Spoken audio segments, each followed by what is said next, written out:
After 30 years of being called just Sam, my stepdaughter apologized at Christmas for never accepting me as her dad, and called me dad for the first time. I, 63M, lost my wife, Beth, 60F at the time, 3 years ago. We had been together for 30 years. When I met my wife, she was already a widow. Her first husband had died in a car accident. She had a daughter, Jane 43F, who was 6 at the time her father passed. We married when Jane was about 10 years old. When I came into Jane's life, I had no idea how to be a parent to her. I expressed my fears to Beth, and she told me to let her take the lead. I talked with Jane and told her that I knew I could never replace her dad and was not trying to. However, I would be willing to do all the dad stuff that her dad wasn't around to do if she wanted. I drove her to practices, attended every performance, stayed up late to help her study for math tests, and taught her to drive and shoot. I shared my love of fantasy literature and Star Trek. Our relationship was always hot and cold, though. While she seemed happy, I was never dad, stepdad, or even Uncle Sam. I was always just Sam. Beth and I had a son, Tom, 32M, and a daughter, Christy, 29F. Jane has a reasonable relationship with her half-siblings, considering their age difference. A year or so after Christy was born, Jane became sullen and despondent. After talking with Beth, I offered to adopt Jane. Jane did not take this well, and I never brought it up again. I was the main disciplinarian parent in our household, and while none of the kids were troublemakers, they all did things that got them grounded or their privileges with our cars taken away. I think Jane resented this as well. When Jane graduated high school, each student was able to purchase 2 tickets to the ceremony. Jane purchased 2 tickets, and I thought I would be attending, but the week of the ceremony, Beth told me that Jane wanted to use her second seat to memorialize her father. I was hurt, but I understood. She put a picture of him on the empty chair next to her mom. I think it also hurt Beth as well. Jane was an excellent student, and she got some good scholarships. I paid the remainder of her costs to go to college. I did get to see that graduation. When Jane got married, Beth and I were not able to pay for the entirety of her wedding. We paid about half. She had her father's younger brother walk her down the aisle. She would spend a week or 2 during the summer with her father's family. At the reception, my wife was again seated next to an empty chair to memorialize Jane's father. I was not given a seat with Beth at the family table, and honestly, I don't remember where I was supposed to be because I spent my time at the bar or standing behind Beth, who was having a very hard time. However, it was a lovely wedding, and once the dancing started and everybody was out of their seats, I stopped worrying about where I was supposed to be. When Jane had her first kid, Beth and I were overjoyed. However, I soon learned that while my wife was going to be Gram, I was not going to be Grandpa but still just Sam. I am Sam to both of her children. This was again something that hurt, and when Tom had his first child, he asked if I wanted to be Granddad or Sam to his kids, and I jumped at getting to be Grandpa. Jane ended up getting divorced about 4 years ago, shortly before Beth was diagnosed with cancer. She and her kids moved in with us, and we helped her with her lawyer until everything was finalized. During my wife's last year, Jane was with us all the time. It was a huge help to both Beth and me. After Beth passed, I was a wreck and mostly useless.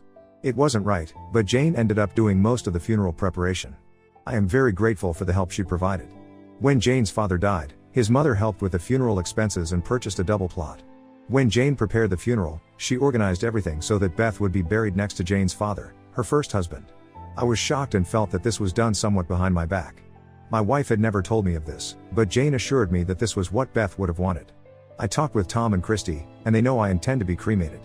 Because of that, they thought that this was reasonable, and the plot was already paid for. At the memorial service, Jane was rightfully upset. She told many of the other mourners that she was now orphaned and that she and her 2 kids had no close family left.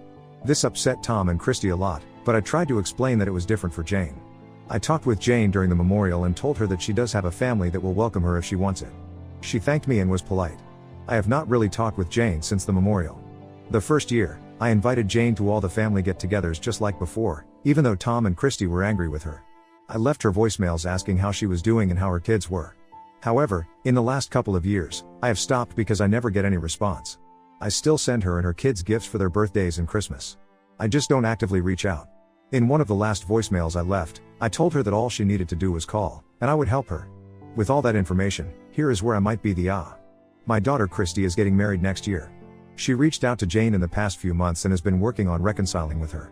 Additionally, Jane's ex lives in a different state, and her kids will be gone for most of the holidays. Jane has told Christy about how alone she is feeling. Christy called me and asked me to invite Jane to my house for Christmas. Christy and her fiancé will be there along with Tom and his family. I told Christy that Jane knows she is always invited. Christy says that Jane won't come if I don't call and ask her to come. I told Christy that she could invite Jane, or she could tell Jane to call me. Christy says I'm being an for not calling Jane. I talked with my son Tom, and he says he is tired of the rest of us having to beg Jane to be part of our family. I love Jane, she is my daughter, but after so much, I just feel like the only way this will work is if she takes the first steps. So, am I the odd for not calling my wife's daughter to invite her to Christmas?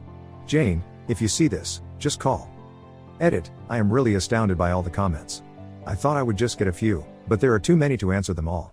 I do feel the need to clear some things up, though. I tried to be the best parent I could be to Jane, with Beth's help. I never wanted her to feel like our family was not also her family or that her family had been replaced. I never felt like an ATM machine. I paid less than half of Jane's schooling because of her scholarships. I did what I could for her wedding, and yes, I was pissed about the seating and who got to walk her down the aisle, but Beth reminded me it was her day, not mine. I will be paying for a larger share of Christy's wedding than I did Jane's because my financial situation is different now, but Christy has asked for something I think her mom would have fought with her over already, but that is a story for another post. I don't think I did anything that would make Jane resent me, besides marrying her mom. However, Jane has, except for a few occasions, always been polite and friendly to me. Maybe I shouldn't have put the wedding stuff in the post at all, but she did have a not father-daughter dance with me at her wedding.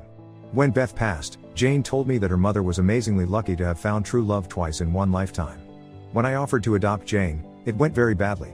Beth and I had sat her down and made the offer. We thought that after the birth of Christy, she was feeling left out. It backfired horribly. Jane said she didn't want my stupid fucking name. I tried to explain that she wouldn't need to change her name, but she started screaming at me that she didn't want my stupid fucking name, family or anything else. Both Beth and I told her that this response was completely unacceptable, but she kept saying nasty things that teenagers say to me and Beth. I told her that her behavior was totally unacceptable and since her mom had lots of class and manners, this behavior must come from her stupid fucking father's family. Beth told me that I wasn't helping, and I left while she talked with Jane. A couple of days later, Jane asked to talk with Beth and me privately. She said she wanted to move in with her uncle. I figured this was a hollow threat from a teenager since that uncle lived 2 states over, and her life and friends were all where we lived. I said something like, well, if that's how you feel, you and your mom work it out, I will make it happen. I then left. Jane didn't move out. I did tell her that I was glad she chose to stay with us. Our relationship did get better but never substantially improved after that point. So, I am not a saint, I am human, and I did my best. Am I mad she doesn't consider Tom, Christy, and me as her family? Yes. However, I have known her since she was 8 years old. I, at least, don't know how not to love a child I have helped raise since they played with dolls. I see her as family. Update, so, Christmas has come and gone. For those interested, here is an update. Most people said it was time for Jane to face the consequences of her actions. Did Jane deserve to spend Christmas alone? Perhaps, but I didn't want my girl to be alone or sad when I could do something about it. So, I called and once again got sent to voicemail. I left a message saying that I didn't know what her plans were but that she should know that she is always welcome at our house. I figured that would be it, and I could tell Christy that I tried. On Saturday, I got a call from Jane. She seemed very down. She told me the same things I had heard from Christy. Her kids would be out of state with her ex for Christmas and New Year. She was feeling very alone. I told her that she is always welcome to celebrate with her brother and sister and myself. She said that sounded really good and she would like that. So, Jane, Christy, and her fiancé, John, spent Christmas Eve with me. It was really nice. Jane was very sweet to everyone. My first post may not have been fair to her, but Jane can be an incredibly caring person. She seemed a little on edge at first, but as the evening went on, she became more at ease. We watched a Muppet Christmas Carol just like when my kids were younger. After my phone call with Jane, I found Tom, Christy, and Jane's old stockings. There was not a lot of time, but I got some candy, a book and a couple of gift cards for Jane, Christy, and John. On Christmas morning, all three were a bit surprised to find that they had stockings filled with goodies and called me a jerk for not telling them beforehand so that they could make sure I had one, too. I said I was not involved and you can't call Santa a jerk or you get nothing just like me. Tom and his family came over on Christmas Day. Jane practically knows more about what is going on with Tom's kids than I do because she is very active on Facebook. Jane's gifts to everyone, well, everyone save John, were very thoughtful.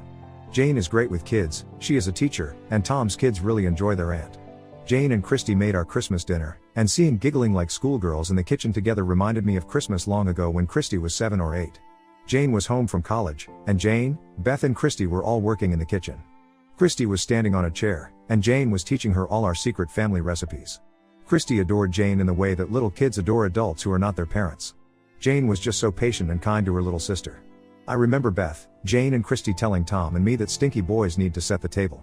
Seeing Jane and Christy together got me thinking about Beth, and I had to find a quiet spot to compose myself. Tom found me in my office. He said that Jane had told him that I had called her.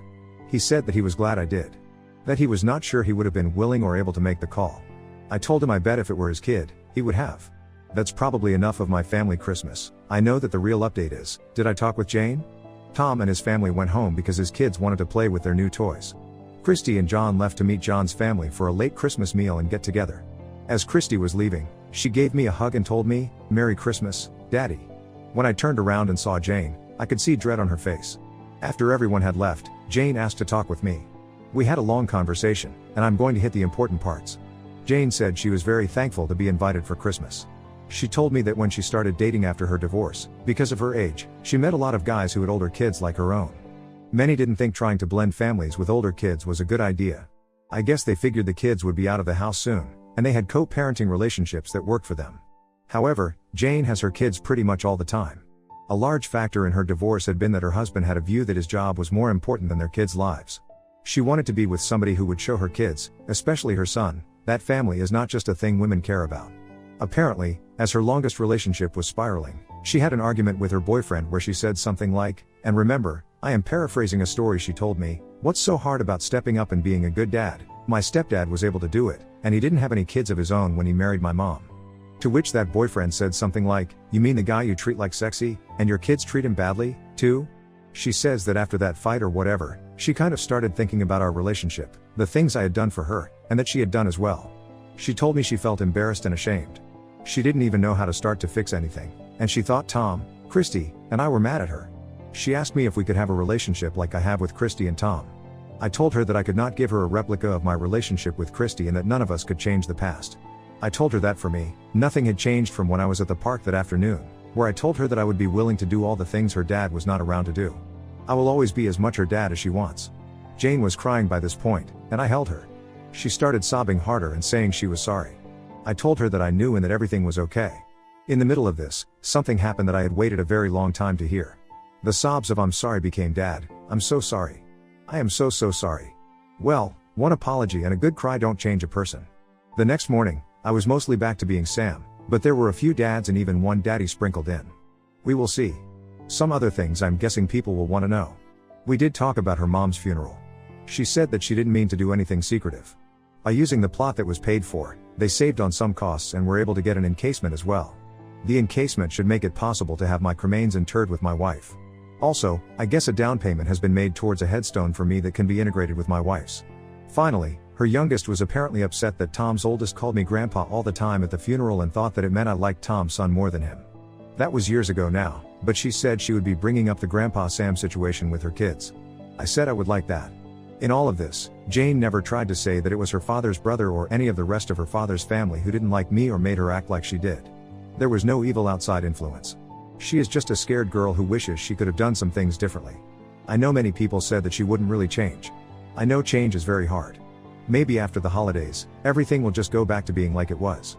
However, even if that's what happens, I at least got one Christmas day when Jane wanted me to be her dad. Also, Jane knows I am posting this and said it was okay. Now on to the next story. Story 2.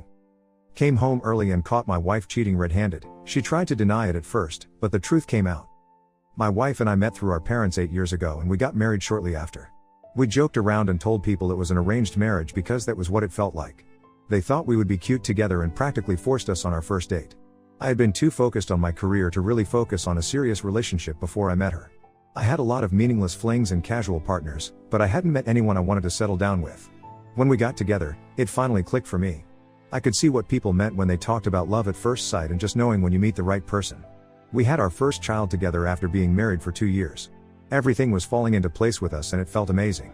We owned our own home, had 2 kids, and a dog, and were in love. My job has always been very demanding. I have to travel a lot. When I'm not traveling, I'm working late nights at the office, and I have to take work home with me quite often.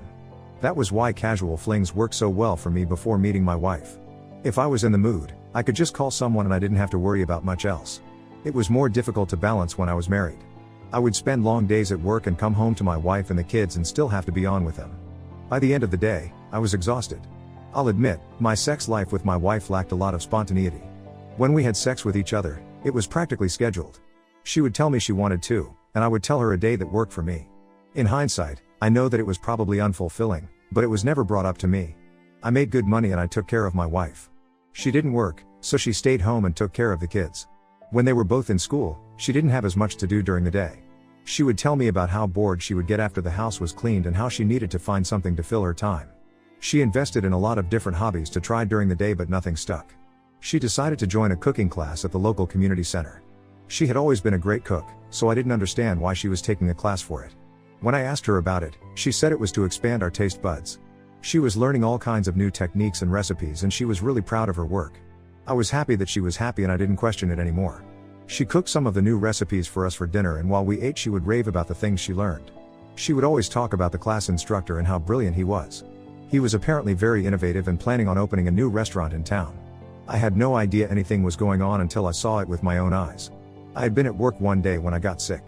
I had been feeling bad in the morning, but I forced myself to go to work. In the middle of the day, I couldn't take it anymore and decided to go home. I was so out of it that a coworker drove me home. I didn't even think to text my wife and let her know I was on my way home. When I walked in, I could see that she had the dining room set up for a meal. It looked romantic. There were candles and wine glasses laid out. She was dressed up and in the kitchen cooking. I walked in and asked what was going on. She was very surprised to see me and tried to make it seem like she was just experimenting. I still didn't understand why there were two places set at the table. The doorbell rang not long after I arrived and I answered it. A young man was on the other side and he turned as pale as a ghost when he saw that I answered. He had a bottle of wine with him, so I assumed he was the dinner guest. My wife introduced me to him and told me that he was her cooking instructor. She tried to play it off as inviting him over to show him what he taught her. Honestly, I didn't believe it. But I was awfully sick. I was having a hard time standing upright and I needed to collapse in bed. It was something that I needed to handle another time. It seemed fishy, but it wasn't impossible that she was telling me the truth. I went to my room and passed out in the bed. I woke up early the following morning and my wife was next to me.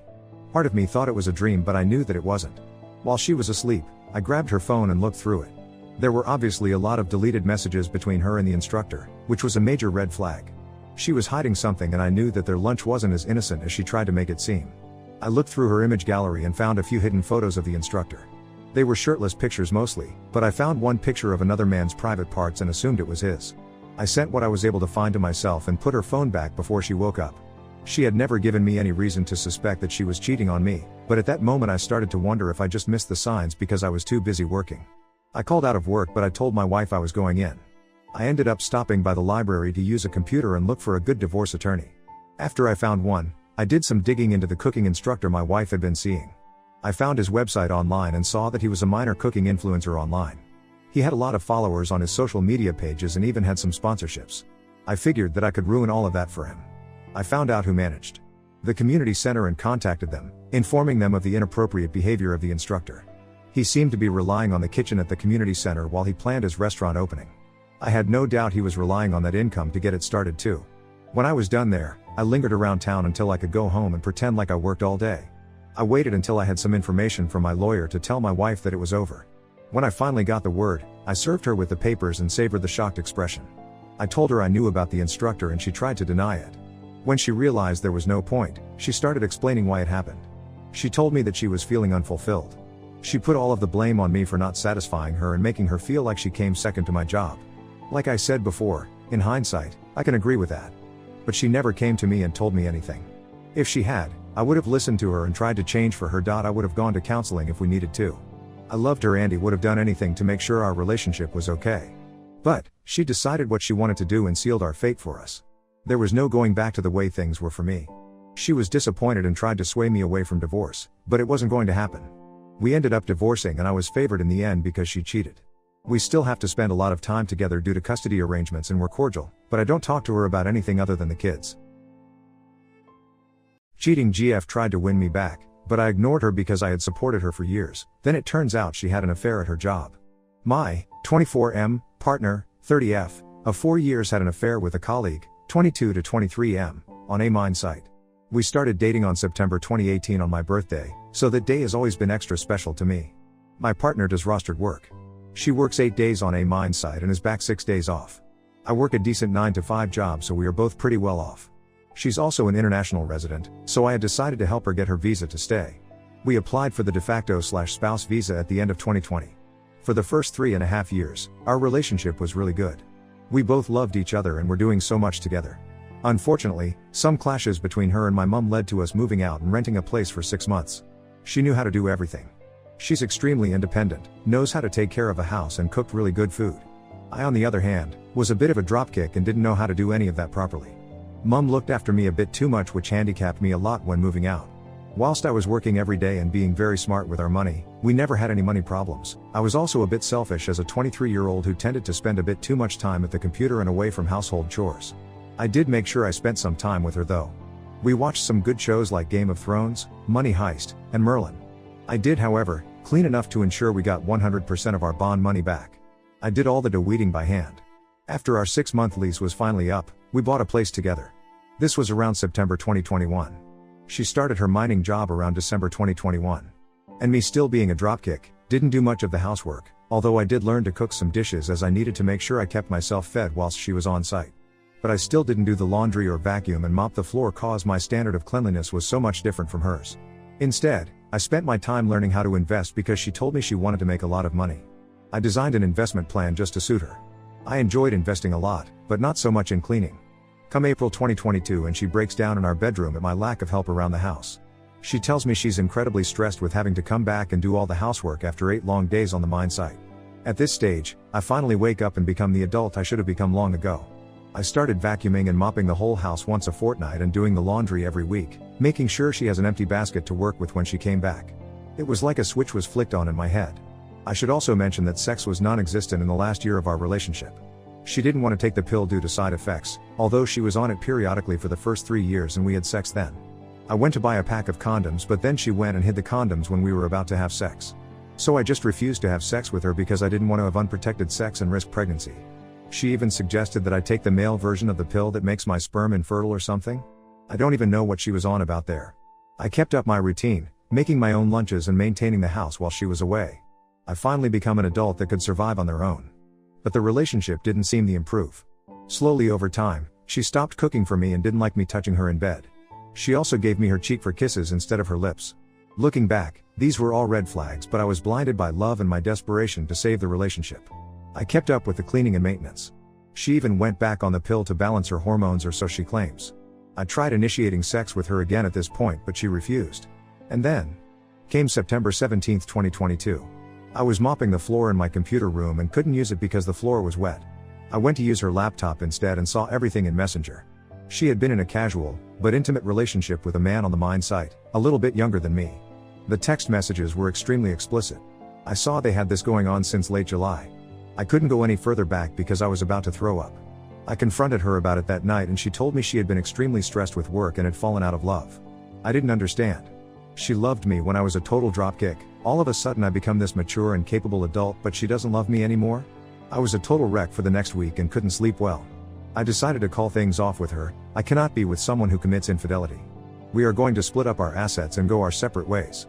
She told me she wants to remain as friends, but I don't think that's going to happen anytime soon, nor do I think that's a good idea for either of us. This also has implications for her visa. She is currently on her temporary visa until the end of November this year, at which point we are supposed to sign off on some documents so she can get her permanent residency. I told her I refuse to sign any documentation as I basically have to lie, which can get me sent to jail along with a big fine. She may still be able to get her permanent residency if the department decides to award it to her, but she is at a much greater risk of having to go back to a student visa, which means she will lose her mining job, along with her life savings of having to enroll in some course she doesn't want to complete and pay international student fees, which are bloody expensive, along with wasting years of her life just to progress her spouse visa, all for nothing. Despite the harm she has inflicted on me, I hope she gets her permanent residency. It doesn't affect me either way whether she gets it or not. But at this stage, I have no influence over it because I have already withdrawn as her sponsor. I cried multiple times in front of multiple people. I cried because the vision I had of us being together with our many successes around us is now impossible. I cried because I was forced to make decisions that would either harm myself whilst benefiting her, or harm her whilst benefiting myself. I cried as I enter the empty and dark house after work is done, knowing that she is living with her friends and I am alone. I will be moving back to my parents in a few months' time. It makes no economical sense to stay out here on my own without a partner. Update, first of all, a massive thanks to everyone who took the time to read my first post and took even more time to drop a comment of support. I'm glad I came to this subreddit. The first 2-3 months after D-Day was torture. I was living alone in my house, I hadn't moved back with my parents yet, and my mind was always on her and how she could make such a poor life decision given how intelligent she is, or was. I don't think she's so smart anymore. With the help of friends, family and the subreddit however, I managed to push through, finalize our separation and move on.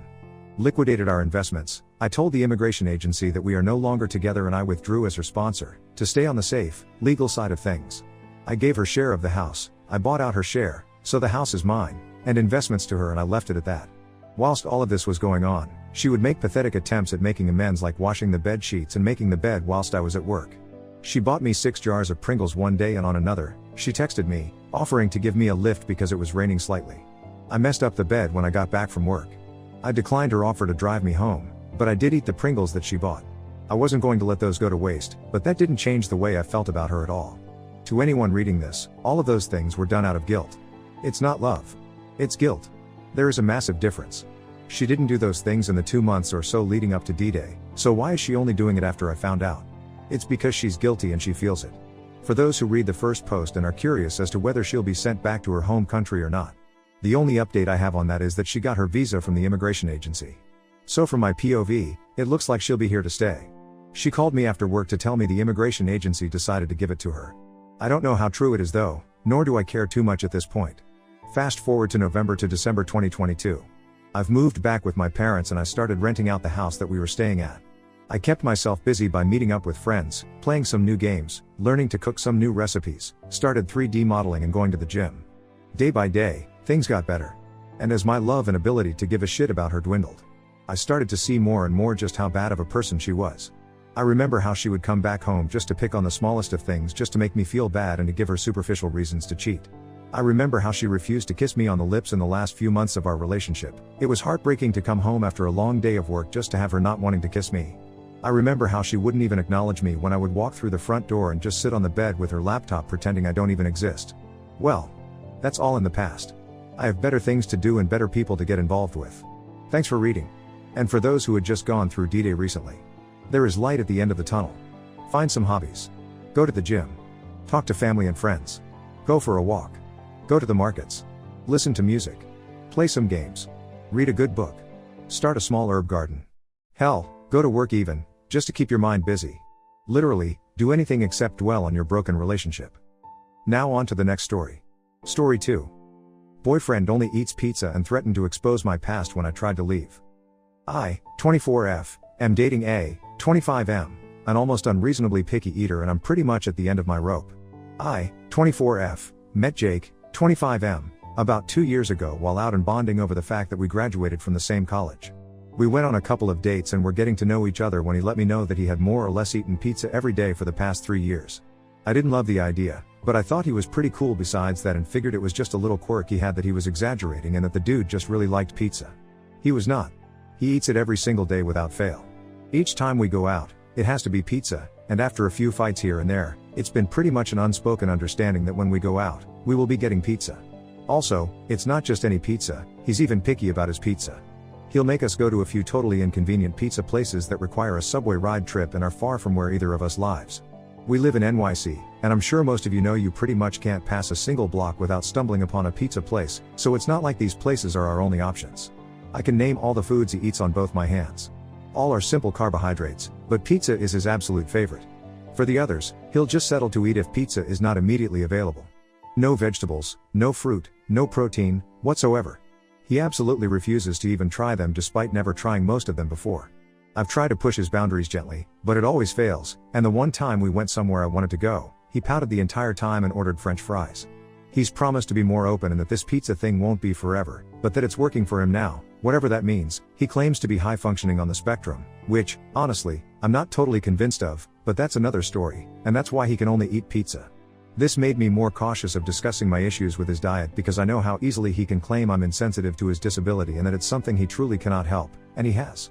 I do firmly believe he has some sort of avoidant eating disorder that is clearly not debatable.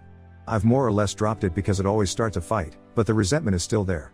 Something I wasn't totally sold on when we first met but convinced myself was a small quirk is turning into genuine disgust and bitterness towards him and his unwillingness. I guess he thought I got over it since I stopped bringing it up as much, and he informed me of his plan to stop eating pizza every day after 10,000 consecutive days of eating pizza. To do the math for you, that's roughly around 2045, factoring in the days he's already gained. He's going to document it on his Instagram story and show everybody his streak. He seems so proud of this idea and commitment, and I'm genuinely stunned. He thinks this is just some interesting, cute little tidbit about him that people will support because he's such an offbeat guy. I could not believe what I was hearing. Taking away the inconvenience of always having to eat where he wants to eat, not being able to cook for us, and me being bored stupid over eating the same shit every time, it's simply not healthy. He claims because he's outwardly fit, it's not a big deal, but I disagree. I was sort of putting up with the whole pizza thing at first, but upon this announcement, I don't know if I can deal with this much longer. It's inconvenient, it's unhealthy, and in my opinion, it's selfish. Everybody you go to eat out with has to cater to a single person's self-imposed dietary restrictions. He's going to Germany with his family for vacation, and he's already mapped out the available pizza places he can eat at. German pizza over authentic German cuisine? It very well could be something he can't help, and he has claimed to be getting help through therapy with it, but I'm seeing no progress, and honestly, I don't think he wants to and only says he's working on it to placate me. He talks about having a future with me and having kids, and there's no way I would even consider that if he continues to commit to this streak for fear of setting a bad example for our children's eating habits. We don't live together and only see each other about 3 times a week, and the pizza thing is driving me crazy. He proposed moving in together, and I immediately shot that down for the time being. If I can barely handle it now, I know living together would only amplify it. I've tried gently coaxing, I've tried showing him studies on how his diet affects his life and sets back the fitness goals he's always complaining about never reaching. I've tried fighting in anger only to be told I'm an asshole because I need to accept him as he is and that he can't help it. Maybe he is right. I have to accept it, or I have to move on, and at this point, I truly don't think I can. He's great in almost every other way except for this. I feel guilty for letting it go on this long when it bothered me from the very beginning, but I can't change that now. Do I concede and let him eat whatever he wants, as he's a grown man? Should I draw this boundary and continue to push him to push himself and give an ultimatum? Or do I just need to throw in the towel at this point and move on with my life? Never thought I'd get so stressed out over pizza FFS, ugh. More info. From what he said, he's been only eating pizza for pretty much 3 years. I honestly just didn't take it seriously at first and thought it was an exaggeration. And no. He's not overweight at all. Perfectly average weight. He works out most days of the week, and his body is average because despite working out all the time, the pizza is holding him back from reaching his fitness goals. I think that's his justification as to why this is okay. Now, he's usually down to do fun or new things, excluding food. He is very stubborn, though. If somebody mentions something he disagrees with regarding him or his opinions, he gets very defensive. Whether it's in the workplace, among friends, or among strangers, he digs his heels in and has trouble seeing others' perspectives. One of the things that holds me back from moving on from him is that I'm a recovering alcoholic, so I understand addiction and how hard it can be to overcome. I'm sober now, and it has been a while, but it was a really hard journey, and he didn't give up on me. But, truth be told, I was in a very vulnerable place in my life when we met. It clouded my judgment, and I thought he would be as good as I could ever get. I know now that's not true. I've been checked out of this relationship for a long time, but this whole streak thing made me realize I'm going to have to call it. Also, I'm afraid to say it, but it's embarrassing. I'm embarrassed. He's mentioned going out to eat with my family before, and I refuse to because I don't want us all at a nice restaurant while he's either only eating the bread basket or asking for a kid's menu, but I know that this is much more than him just being immature or childlike. It's something that requires outside help. I will never understand what he's going through, but he simply refuses to get any help at all. Now, about his goal, I don't think he's actually willing to give it up after a consecutive amount of days. I think it's just an excuse he's hiding behind. His reasoning is because then it'll be 10,000 days. But what he fails to realize is that nobody finds that impressive or cool or quirky, it just comes off as childish and kind of gross. I think the whole making it to 10,000 days thing is just some arbitrary excuse he sold himself so that he can continue to eat this way and not feel bad about it. Now, this is TMI, but in our intimacy, he actually has no problem going down on me. That is sorta of what makes me think he's exaggerating this cause I don't think I taste like pizza. Surely someone who's happy and willing to do oral can work themselves up to eating a carrot, right? Or maybe I just don't understand his disorder properly. Finally, one of my biggest takeaways is that if we did end up together and have children together, how would this affect him? I brought this up to him, and he said he would be strict that it was necessary for them to eat healthily and with a lot of variety. I asked how he expected our kids to ever take him seriously on that if the kids have a plate of broccoli in front of them for dinner while watching him happily chomp down on takeout pizza. He said he would explain how he couldn't help it to them. Whether he can help it or not does not change the fact that it will affect our children and their eating habits. Update: this happened last night. This update is way more dramatic and unpleasant than I had hoped, but it is what it is. I read what you all wrote, and I appreciate all the comments left for me. Despite a few outlandish ones, they were all very helpful and reaffirmed my beliefs that I'm not being nitpicky about this issue. I decided to give it one last shot at broaching this issue with him and letting him know how serious it was to me. He needed help, and so long as I saw that he was trying, that was all I asked for. We were out to dinner. I'm sure you can all guess what we had to eat, when he brought up his trip to Germany and how he would have to find a supermarket stat in order to stock up on frozen pizzas to keep his streak going. I was hoping to do it after the trip so as not to ruin his good time, but I figured now was as good a time as any, so I told him that maybe he doesn't have to continue the streak. Maybe he can just try new German cuisine without worrying about having to get pizza into his diet the entire time. Then I asked him if he had talked with his therapist about his avoidant eating, and he said, "No way. I have people depending on me to continue this streak. I don't want to let them down." That's when I said that I don't think anybody really cares about this streak as much as he does, and frankly, I'm worried about him. This is really unhealthy, and it's consuming his life. He's about to go on this incredible trip to Germany, and the forefront of his mind is to get to a grocery store to pick up frozen pizzas. I think he really needs to discuss this with his therapist again. We had a back and forth the rest of our meal about his diet and how it was affecting our relationship. He doesn't think it's a problem because his health is fine. Keep in mind he's only 25, and I was a busybody and needed to mind my own business. I let him know that this is my business because it affects me. We can only go out to eat one thing, we can never have a meal at home together, and if we did decide to move forth and have children, the example he is setting is awful. We let the issue go for the rest of dinner, not wanting to escalate it, and ate in silence. The plan after was to go back to his place where I would spend the night. The entire trip home, he was silent but very obviously simmering while I wished I had just gone home. I should have gone home. I guess I didn't expect the shitstorm that waited when I got to his place. He flipped. He began screaming about how he was so sick of me bringing this up, how it was his life, and how I couldn't control what he did or ate. I told him I cared about him and his health and wanted him to recognize what he was doing was not healthy. I ultimately agreed that he was right. I couldn't control what he did or what he ate, but he couldn't expect that I would stick around and watch and enable him like I had been doing in the past. It escalated from there how he had been there for me the entire time when I was an active alcoholic and through my relapses. I could not and still cannot dispute that. He was. I guess the only difference between him and me is that I wanted to change. I acknowledged the issue and knew I could not go on like this any longer. Obviously, though, it is much quicker to see the downfall of someone suffering from alcoholism versus someone who is suffering from this kind of eating disorder. One spirals much faster than the other, so I was able to recognize it much quicker. I told him I was going to leave because I couldn't deal with this anymore. We kept fighting, and he let me know he would expose me. He has a blog, and he told me how he would write one about what it was to live with an alcoholic and use my name. He would be sharing it on Facebook. I completely panicked. I cried and begged that he didn't use my most vulnerable moments against me. He told me if I walked out, he absolutely would. That was all I needed to hear. He was going to blackmail me. I think this snapped me awake to realize this isn't love. If I leave, he's going to humiliate me on the internet to get back at me. That absolutely isn't love. So I left. I don't have many possessions there, but he can keep them for all I care. He emailed me a draft of the post. I blocked him on everything else, and the subject was last chance. Let him post it. Fuck it. I can't control other people, I can only control myself and how I react. I deactivated all my social media, and I'm ready to move on with my life. It hurts that somebody I trusted so much would explicitly broadcast my past, but it's a learning lesson. Thank you all for reading. Edit, I'm a total hothead and need to relax. I'm crazy defensive right now and wondering if I did the right thing. I apologize for lashing out. Also, thank you to the commenter who gave me the idea to write a post with the following. X, and I broke up recently, and during this breakup, he threatened to make a post on his blog detailing a very vulnerable time in my life. His post will likely include embarrassing intimate details of my alcoholism, from which I have proudly recovered, mixed in with lies and who knows what else. I encourage you not to read it, and if you do, to consider the context he is posting it in the first place. I think I'll just copy/paste it. My girlfriend lied about having cancer to get me to marry her. He'll never leave me now, she smirked.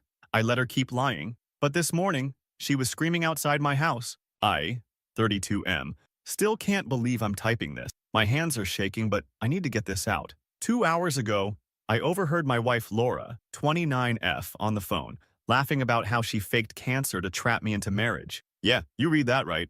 We've been together for 2 years before all this started. Met at a friend's barbecue, hit it off immediately. Laura worked at the mall, I fixed cars at a local shop. Nothing fancy, but we were happy. Everything was normal until 3 months ago when she came home crying, saying she'd been diagnosed with stage 3 breast cancer. I was devastated. Who wouldn't be? She showed me some papers from the hospital, talked about starting treatment soon. Laura was terrified of losing her hair, kept saying she wanted to get married before chemo so our wedding photos would be perfect. Looking back, I should have seen the red flags, but when someone you love tells you they're dying, you don't exactly play detective. We got married 2 weeks later. Small ceremony, just close friends and family. Her best friend Madeline was acting weird the whole time, barely looked at us during the ceremony. Now I know why. The first sign something was off came when I tried to go with Laura to her chemo appointment last week. She freaked out, saying she didn't want me to see her like that, started screaming about how I was trying to control her, threw a glass at the wall. I backed off, thinking she was just stressed about treatment. Then yesterday, I was grabbing Laura's laptop to order food. She was in the shower, when a WhatsApp notification popped up from Madeline. "Laura, this has gone too far. Brian deserves to know the truth." I clicked it.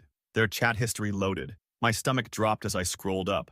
Messages about fake medical documents, links to websites about cancer symptoms, Madeline begging Laura to come clean, Laura bragging about how convincing her act was. I took photos of everything with my phone. My hands were steady. I've never felt so cold and focused in my life. Then I heard the shower stop. This morning, I called Madeline. She broke down crying, admitted everything.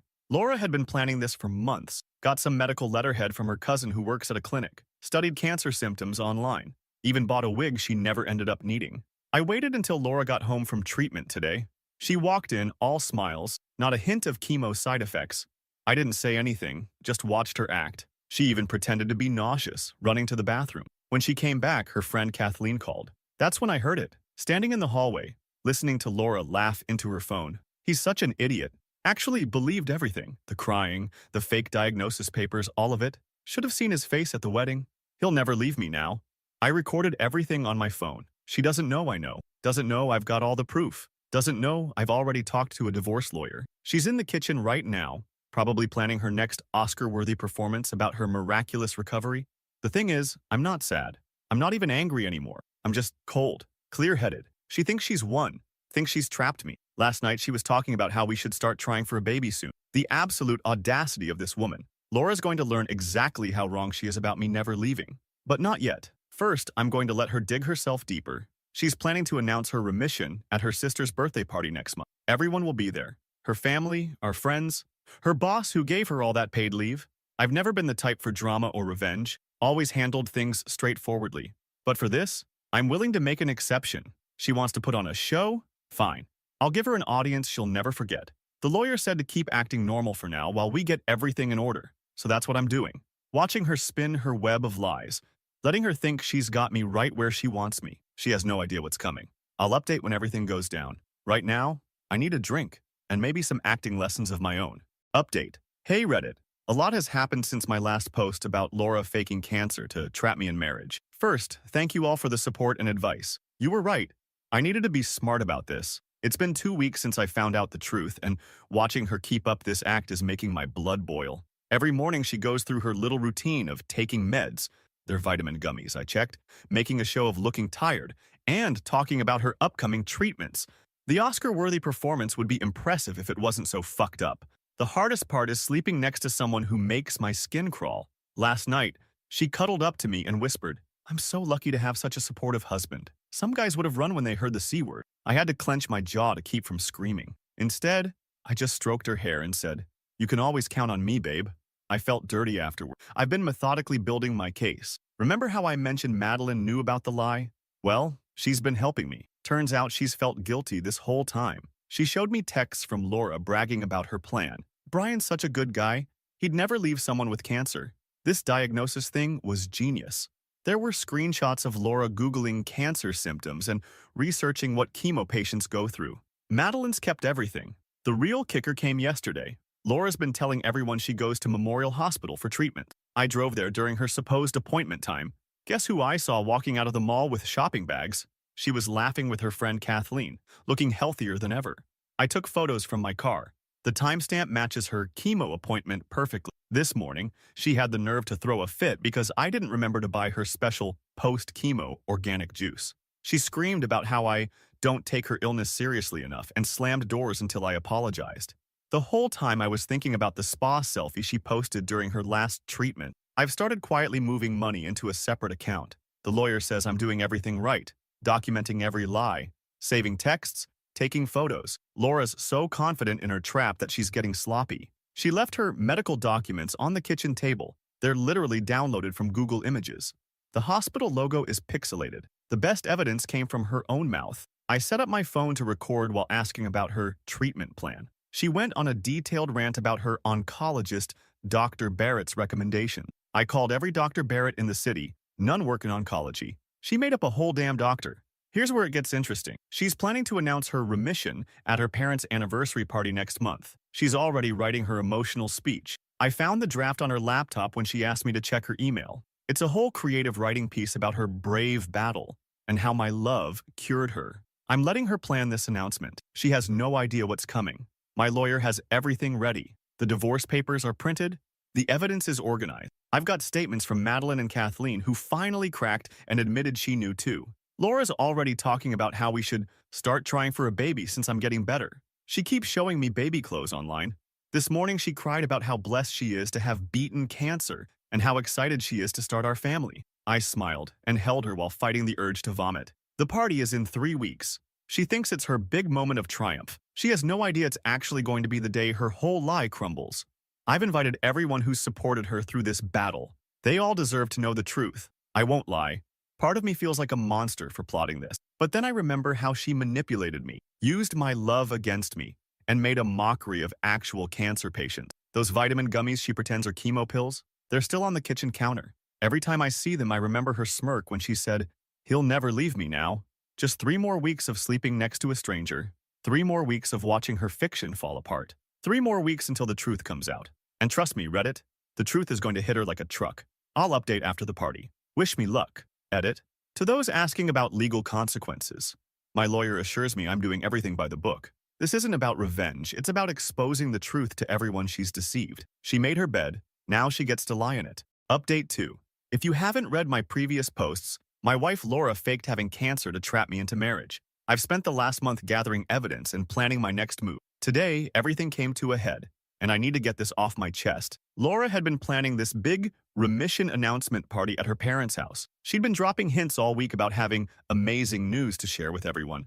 I knew this was my moment. The party was set for 2 p.m. I got there early to help set up, playing the role of the devoted husband one last time. Laura was glowing with excitement, running around showing everyone the celebration cake she'd ordered. The irony of watching her arrange pink survivor ribbons around the house made my stomach turn. Her best friend Madeline was there, looking like she wanted to throw up.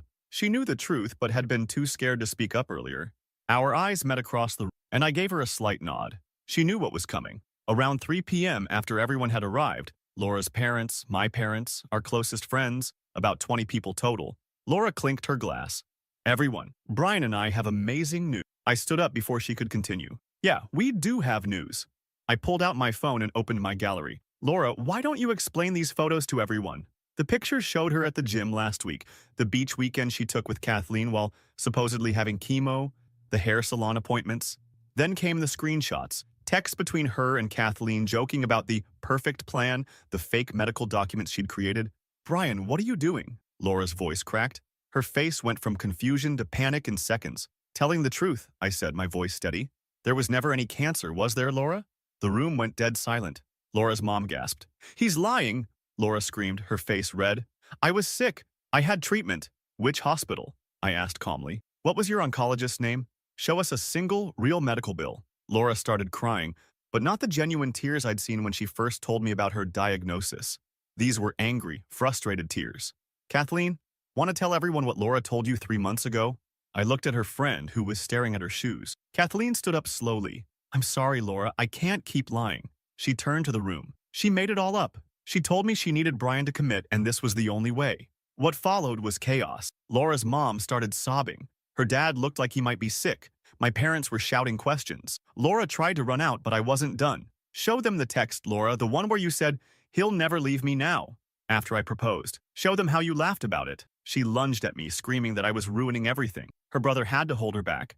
I stayed perfectly calm, which only made her more hysterical. "I did it because I love you," she shrieked. "You weren't going to propose." "You're right," I said. "I wasn't. And this is exactly why." I pulled out the divorce papers I'd brought with me. "You've got 2 choices, Laura. Sign these now, with everyone as witnesses, or I send everything, the screenshots, the fake documents, all of it, to everyone we know. Your choice." She signed. Her hands were shaking so bad she could barely write. I walked out while she collapsed into a crying heap. Her parents couldn't even look at her. Madeline followed me outside. "That was brutal," she said quietly.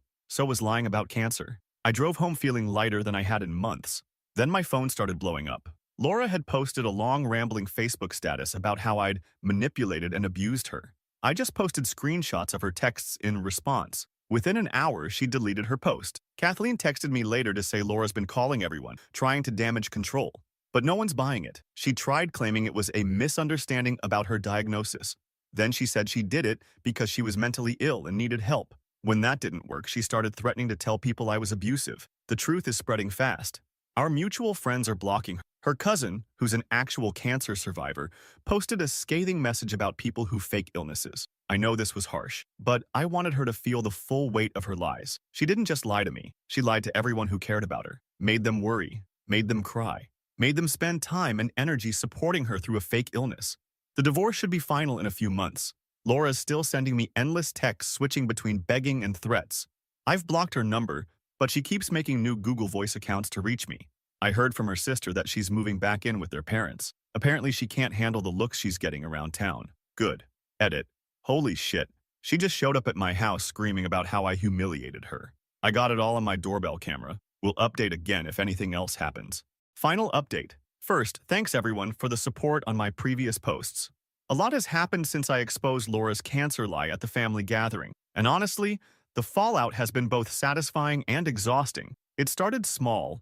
The day after I exposed her lies, Laura's Instagram followers started dropping. Not just dropping, plummeting. Her cancer journey posts that used to get hundreds of sympathy likes were getting flooded with angry comments. I didn't even have to do anything. The internet did its thing. Her friend Kathleen, who'd been helping maintain the lie, couldn't handle the guilt and made a public apology post, tagging everyone who donated to Laura's treatment fund. I woke up yesterday to 47 missed calls and about 100 messages.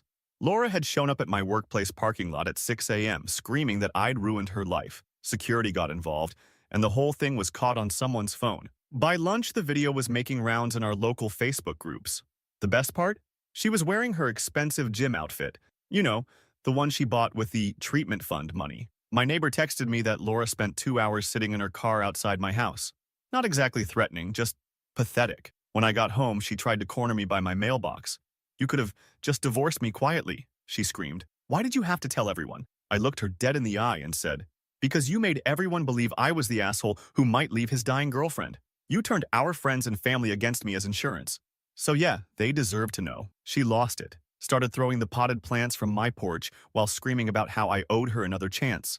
My other neighbor Declan came out and started recording the whole thing. Laura noticed and tried to play victim, crying about how I was twisting everything. Declan just laughed and said the HOA group chat had been sharing stories about her fake cancer posts for weeks. The revenge I didn't even plan came from an unexpected place. Madeline, Laura's former best friend. Turns out Laura had been lying to everyone for years. Not just about the cancer. Madeline made a TikTok exposing how Laura had faked injuries for insurance money and had been stealing from their friend group's shared vacation fund. It went viral in our local circle. This morning was the breaking point. I was making coffee when I heard screeching tires.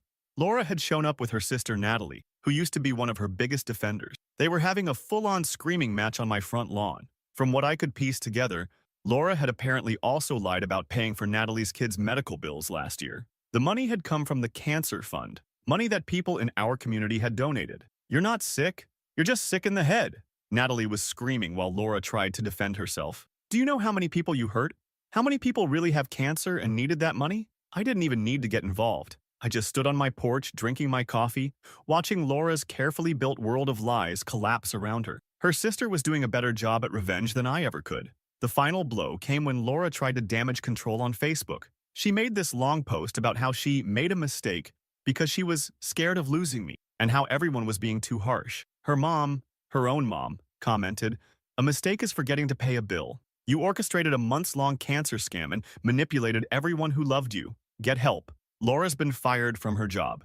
Not because I did anything, but because she'd been claiming medical leave for her treatments while posting gym selfies on her backup Instagram account. Her manager Barrett found out through his wife, who follows her friend Kathleen. The divorce is proceeding smooth. Laura's lawyer advised her to agree to my terms because fighting it would mean more public exposure. She's not contesting anything. Probably the smartest decision she's made in this whole mess. The last I heard, she's moving to her aunt's place 3 states away. Can't say I feel bad. She didn't just lie about cancer. She weaponized people's empathy and compassion. She made everyone who actually supported her feel like fools. My mom asked me yesterday if I felt bad about how everything turned out. I told her the truth. The only thing I feel bad about is not exposing her sooner. Some people might think the public humiliation was too harsh, but here's the thing. I didn't create elaborate schemes or try to destroy her life. I just told the truth and let her face the natural consequences of her action. Sometimes the best revenge is just letting someone's own lies catch up to them. Laura texted me one last time this evening. I hope you're happy now that everyone hates me. I replied, you did that all by yourself. Then I blocked her number and poured myself a drink. Tomorrow, I start fresh. Daughter didn't invite me to her wedding and chose her mom's BF to walk her down the aisle. This is about my daughter, Samantha Sam, 24F, but I need to explain our family dynamics before getting into the reason for making this post. I, M51, got married to my ex-wife Judith, F49, when I was 24. We had known each other since we were kids and had always been together. Judith came from a very broken household and spent most of her days at my place. My parents treated her like family, and we gradually got close. I had always been in love with her, ever since I was a kid. Both of us came from very humble backgrounds and built what we have from scratch. At 24, we got married. I was a normal trucker, I didn't have the money to afford college, and I wanted to make a living as early as I could. Judith didn't go to college either. She worked as a waitress in a local restaurant. Between the two of us, we were comfortable. It wasn't as though we were starving, but we weren't extremely well off either. Then Judith got pregnant. She decided to quit her job and focus on raising the baby.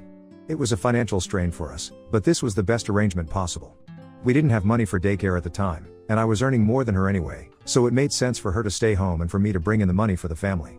I changed companies, got promoted, and had a bump in my pay, so by the time Samantha turned 3, we were quite comfortable. Things were better back then, I won't deny it. The economy was in better shape, so we could afford a lot more on our limited income than anyone with the same or similar paycheck can today. We were lucky because, despite being tight, it was mostly smooth sailing for us. The issues started when Samantha started school. Judith began getting bored at home and said she wanted to start working again. We had a long discussion and finally agreed that I would cut back on some hours and help around the house more, and she would get a job. This suited me because I had been working myself to death for all those years that Judith was at home. I worked 14 hours a day, 6 days a week, so the minute I came home, I was beat. I was very happy with the change because it gave me time with my daughter. And the new arrangement worked beautifully at first. I came home at a reasonable time and could spend time with Sam. I helped her with homework, and it felt like I was finally bonding with my daughter after all these years. Judith seemed happy with the change, too. She was a little aloof at home, but I understood that. Her life had been within the 4 walls of the house for years and years, and this was her time to go out and catch a breather. I was more than happy to pick up the slack so she could have time to herself. Little did I know that the entire time I was busy bonding with my daughter, Judith was busy looking for a way out of the situation. When she got a job after all those years, it wasn't at her former workplace. It was at a nice cafe that was frequented by affluent people. I think being around the kind of crowd made her look down upon me and our living situation. Mind you, we weren't poor, but we also weren't loaded or bathing in luxury. She started pressing me to work more hours and make more money, but I didn't want to because I didn't see the need. I would much rather spend time with my daughter and wife than slave away for a few extra dollars that we could very honestly do without. I don't know why or when it happened, but Judith gradually started resenting me and Sam. It all came to a huge blow a few months later when Sam was 7. Judith came home late, drunk as hell. She had developed an alcohol problem, and no amount of support or counseling could help her out of it. She came home, and by then, I had lost my patience with her. For a long while, it had started feeling like I was a single parent. Judith used to come home late, and I was the one who had to do almost all the chores. I helped Sam with her schoolwork, made her braids, and got her ready for school. There were days when Sam didn't even miss her mother, she had become so used to her absence. So that night was the final straw for me. I told Judith that she needed to get her act straight and be a mother to our daughter because I was exhausted from playing both dad and mom to her. That's when she dropped the bomb. She told me that she wanted a divorce and that she was having an affair with someone. The next few days were a blur. I won't bore you with the details. She met someone at the cafe, they hit it off, and they'd been having an affair for the past year. The guy, Steven, now M60, was loaded, and she left Sam and me for him. It hurt like hell, but at least I knew my daughter was safe, and that was all that mattered. She did not fight me for custody. She didn't even want Samantha. I just told her she was allowed to do whatever the hell she wanted, but I didn't want her influencing Sam. That worked perfectly for her because her new boyfriend wasn't good with kids anyway. It was as though she had flipped and become someone else altogether. She was not the woman I married, and she was not the mother of my daughter. Since then, it has been only Samantha and me. Judith breezes in and breezes out as and when she wishes, with expensive gifts for Sam to compensate for what she could never do emotionally and physically. But the entire job of raising our daughter fell on me, and I tried to do it as well as I could. It was tough, but I would do it all over again in a heartbeat. Now on to the main issue. Sam has been in my care since her mother left. It wasn't ideal for either of us, but it was what it was. I tried to be there for her as much as I could. I never missed a single school meeting, didn't miss her sports events, and drove her to most parties. I tried my best. I knew that I couldn't do much for her financially, so I tried to be a parent and be there for her. I tried to be her friend, I tried to create an open environment at home. I'm not saying that I haven't made mistakes, but I've always tried not to, and tried to do justice as Sam's only parent. Sam, however, loved being with Judith. Judith married into money, and lots of it. So she used to compensate with gifts and extravagant things that I couldn't afford. It made me feel bad because I knew I could never give my daughter what Judith was giving her, but at the end of the day, Sam was happy, and that's what mattered the most to me. However, I didn't realize that somehow, all this was influencing Sam poorly. She preferred her mother over me because she valued the material things that she got as gifts more than the everyday life that she and I shared together. Initially, I let it go because she was a kid, and any kid would love her shiny new toys more than everyday things. What I didn't realize, however, was that this was becoming a part of her personality, and that this would carry on into adulthood. When she turned 18, she told me that she wanted to be a hairdresser, so I enrolled her in a cosmetology course. She worked really hard, and I was very proud of her. She got her degree and started working very soon. Ever since then, she would try and avoid meeting me. I didn't think it was avoidance at first. I just believed her when she said she was busy, and I respected that. She was starting out her job, and the first few months can be rough, so I cut her some slack. I missed her, I missed just the two of us hanging out together, but I didn't express it to her because I didn't want her to feel guilty. She was her own person, and she had every right to live a good life. What else had I worked so hard for?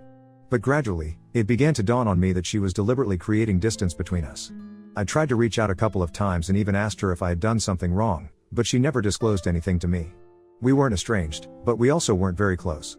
I guess that's part of growing up. You drift away from your parents. It just hurt me a lot because she was all I had. I never dated after my divorce from Judith.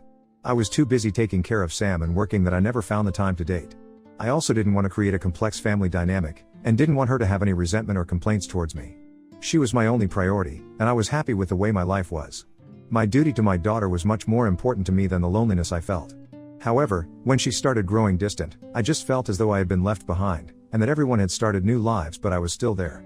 All this while, I didn't know she was back in touch with her mother and had begun preferring her over me. Well, Sam is 24 now, and she got married 2 days ago. In the days leading up to the wedding, a lot of drama happened, and I acted in a way that was very uncharacteristic of me. A few weeks before the wedding is all paid for by Sam and her husband Mark. Sam told me that while I was a very important part of the wedding, she did not want to do the walking down the aisle thing. That hurt me a lot because I had been looking forward to this moment all my life. I tried not to react poorly and just asked her why she wanted to remove this from her wedding, and she told me she felt this was a very patriarchal tradition and she did not believe in it. I told her that I respected her wishes and that I would be there for her in whatever capacity she wanted me to be. 2 days later, to my absolute horror, I found out that there was in fact going to be a walking down the aisle thing, but not with me. Her mother's boyfriend, the guy she cheated on me with, was going to be walking her down the aisle. I wasn't supposed to find out. It was an accidental slip-up by Mark, but the damage was done. I asked Samantha if that was true, but she denied it. I kept pestering her, and she finally admitted that yes, she had asked Stephen to walk her down the aisle because he wasn't a middle-class piece of junk like me. I don't think I have ever felt as bad as I did in that moment. Even my wife's infidelity didn't hurt me as much.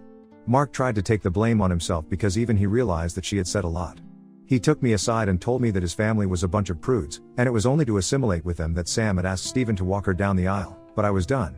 I thanked Mark for taking her side, but I also told him that I would not be attending the wedding at all. He said that would hurt Sam a lot because she loves me, but I said that I could not stand to be disrespected by her any longer. I think Mark understood where I was coming from and didn't ask me to budge or change my mind. I think I downed an entire bottle of whiskey that night. I was miserable and don't remember much of what happened. I blocked Samantha everywhere and told her that there was no relationship between me and her from now on. I don't know if she responded to that, and I don't even have the heart to unblock and check because I feel she doesn't love me at all, and it doesn't matter to her that I'm not a part of her life. That was the last I spoke to her. Samantha got married yesterday. I didn't attend, obviously, but I got a call from her early in the morning, and she was hysterical. She called from her friend's phone, which is how I could talk to her. She was sobbing continuously on the call, and it took me a long time to even understand what she was saying. She just kept saying that her mom had screwed up and she needed me there to salvage the situation. I asked her what had happened, and she told me that Judith showed up drunk, and by drunk, I mean sloshed, and she was interacting with Mark's parents. Now, the issue is that Mark's family is very prim and proper, and they do not appreciate any kind of crass behavior. Apparently, that was the reason I was not allowed to walk her down the aisle because I wasn't sophisticated enough. Anyway, so Judith came in drunk and caused a huge scene, which has led to a situation where Mark's parents are saying that they will not be attending the wedding. Sam tried to tell me what exactly Judith had done in between sobs, but I couldn't understand her, and I was frankly not very interested. She had hurt me beyond repair, and there was no going back this time. I was done being her doormat, and I was done running around after her and cleaning her mess when she was so embarrassed by me that she took away my right to walk her down the aisle. I told her that I was sorry she was going through this, but at this point and moving forward, I could not offer her anything more than words. She had chosen her family, and now she had to live with it. I told her she was worried about me embarrassing her and was confident about her upper-class mom, but that has ultimately backfired, and she only has herself to blame. I told her that I would not be coming to her rescue and that she was free to do whatever she wanted to. I will not lie, it killed me to say this. It felt as though I had ripped my own heart out of my chest, but I had to do this. I had to enforce my boundaries. I couldn't let her step on me. I had done everything I could for her. I had lived my entire life trying to make hers better, and she only saw me as something to use and feel disgusted and ashamed about. I cannot take it anymore. When I told her I would not be helping her, she started screaming into the phone, telling me that if I didn't save her this time, I was no father of hers. I just responded that I thought I was no father of yours anyway, given how you have been treating me, and I disconnected the call. She called me again from the same number 15 minutes later, but I did not respond. I was crying. I don't remember the last time I cried so much. I wanted to be there for my girl so much, but she had taken my heart out of my chest and trampled on it as if it were nothing. And my self-respect did not allow it anymore. But now, I'm feeling that maybe I was too harsh with her. I should have gone. I don't know what has happened. I haven't reached out to anyone, and Sam hasn't reached out to me either. I think maybe I was in the wrong for abandoning her when she needed me. I am just so confused, and now I don't know what to do or how to set things right. Edit. A lot of people were asking me why I had such beef with Judith after all these years. Well, if your heart has never been ripped from your chest, spat on, and tossed aside like garbage, you wouldn't know. I know that she and Stephen have stayed together for 15 years now and that it has been a long time, and maybe they are the real deal, but guess what? I don't care. I don't care if they are star-crossed lovers destined to be together. What I care about is that she chose to cheat on me and be secretive about the entire thing rather than do this the mature way. What I care about is that she stopped being a mother to our daughter, so I had to raise her myself because her new man was giving her the promise of a luxurious life. And what I care about is that she used her boyfriend's money to steal my daughter from me, and she was successful in doing so. It is because of Judith that I live a miserable life, and no, I will not be the bigger person and forgive her for it. Never in a million years. Call me petty, call me crazy, or call me a jerk, it doesn't matter. I gave my life to her, and I got nothing in return. And to all those who think she and Stephen are a love match, it is far from true, and that is exactly what led to the entire scene at Sam's wedding. Judith arrived drunk out of her mind. And before going to meet Sam, she went and greeted Mark's family. Samantha did not know she had arrived and only learned about the situation when the damage had already been done. In a drunken state, Judith started flirting with Mark's dad in front of Stephen and Mark's mom. It was apparently very embarrassing, and she was practically throwing herself at him. At first, everyone tried to ignore it, but then things got out of hand quickly. Stephen came over to salvage the situation, and he had to physically pull Judith off of Mark's dad. Judith was screaming at the top of her lungs, telling Stephen to let her go. He was embarrassed too and kept apologizing, but a huge scene had already been created by then. This is when Sam entered, but this was not all. Stephen and Judith then started fighting. As in, Judith started the fight. She accused Stephen of being a hypocrite and said that if he was allowed to have affairs with other women, she should also be given the same liberty. Stephen's jaw dropped. He asked her to keep quiet, but she didn't listen, and it ended up being a huge verbal blowout between the two of them. From what I heard, and by that, I mean what Judith revealed to the entire wedding party in her drunken stupor, is that their relationship has been having a lot of issues. Stephen keeps cheating on her with multiple women, and she knows all about it but tries to act nonchalant or ignorant because, at this point, she cannot afford to break up with him. He has given her a life of comfort and luxury, and she cannot trade that at this point, which is why she keeps tolerating his infidelity. She has also been pushing him to get married, but he doesn't want to, God knows why. Whenever some kind of fight breaks out between them, he placates her by giving her gifts and also by buying stuff for Samantha. Judith unloaded all of her marital issues right there. Stephen kept telling her that this was neither the place nor the time for them to talk about their issues, but to no avail. She went on an entire rampage, beating his chest, grabbing his hair, and the like. The situation was so bad that had she not stopped, they would have had to call the police. Stephen has marks on his face from all the scratching, and in his defense, he pushed her. She was so drunk that she fell on a few chairs and on top of a guest from Mark's side. All this drama is happening at the wedding venue, where almost all the guests have arrived. The entire spectacle was seen by everyone. Mark's parents are embarrassed to the core, and they are on the verge of walking out because they could not deal with this humiliation. They had a lot of friends and family attending the wedding, and to see all this family nonsense was something they just could not fathom. It was at this point that Samantha called me and asked me to come and rescue her, and I said no. By the time we had spoken and cut the call, Stephen and Mark's parents had left. Mark ran after them and tried to get them to come back, but to no avail. A few of the guests from Mark's side left as well. They're probably going to go no contact with Samantha, and to be honest, I don't really blame them. Judith just sat down on the goddamn floor and started howling, saying how she has ruined her life and can't believe she is going to live her years out with a cheater while her daughter gets to marry a nice boy. So I honestly feel that all this wasn't even an accident or a drunken mistake. I genuinely believe that Judith is so narcissistic that she planned this to deliberately sabotage her daughter's happiness just because she never got that happiness herself. The wedding was an absolute disaster, and Mark is pissed. He hasn't been talking to Samantha, and she is miserable. She sent me an email detailing everything that happened and apologizing for her behavior. But the apology also came with the blame that I should have come when she called me and that it was my duty as her father to have been there, taken her side, and tried to bring things back to normalcy. I haven't responded to her, and I don't think I will, even though I have a lot to say. But there's no point in saying anything because I know she isn't going to understand my perspective and my feelings, so it is time for me to protect myself. She has hurt me enough, and now I need to take some space for myself. I have been selfless all my life, and thought about others, and never put myself first, but I haven't received the same in return. So now it is time for me to prioritize myself. I might just end up telling her that I need some space and that I will get back in touch with her if I want to, but as of now, that is the most that I can do. I don't think I will be updating anymore because I want this chapter of my life to be over. I want to bang my head against the wall in grief every time I think of what happened between Sam and me. But I think it is karma that has come to bite her in the ass, and on the most important day of her life, too. She was worried that Mark's parents would not like me, which is why Judith and Stephen were her preferred parents. But at the end of the day, they are the ones that humiliated her and embarrassed her so much that she can't even look at her in-laws anymore, and it was me that she had to run to help salvage the situation.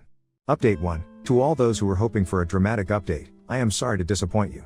No jaw-dropping event has happened. A lot of you were hoping and wishing that Mark would leave Samantha, but that hasn't happened either. They are still very much together. If there are disagreements between them, I do not know, and I do not wish to.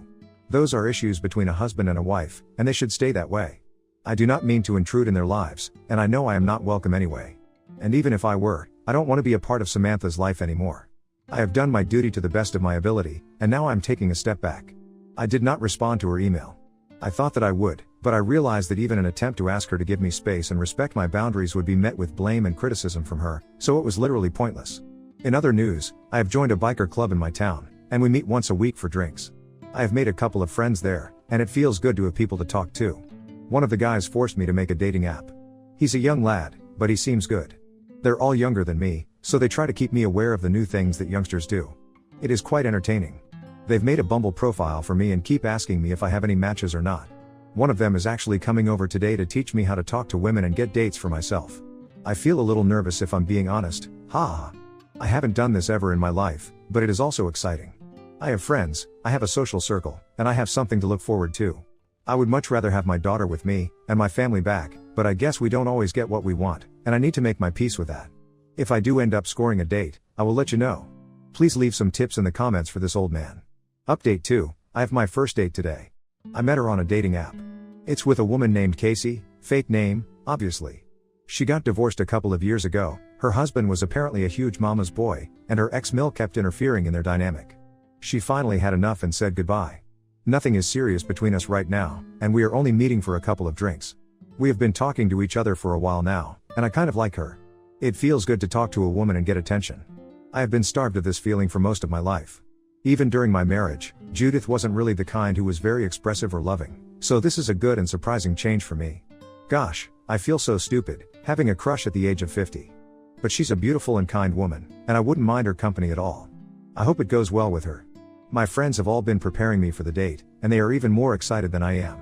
They came over last night to finalize my outfit for the date. I didn't even know it was that big of a deal, but then again, I am practically ancient now. I have been given a list of do's and don'ts to memorize. All my friends are waiting for the date to be over so I can give them the details. I am excited too. It feels nice to feel young again, to have friends, and to have a life that is not just responsibilities but also fun. I miss that, and I hope this feeling lasts for a long time because I have craved this for as long as I can remember.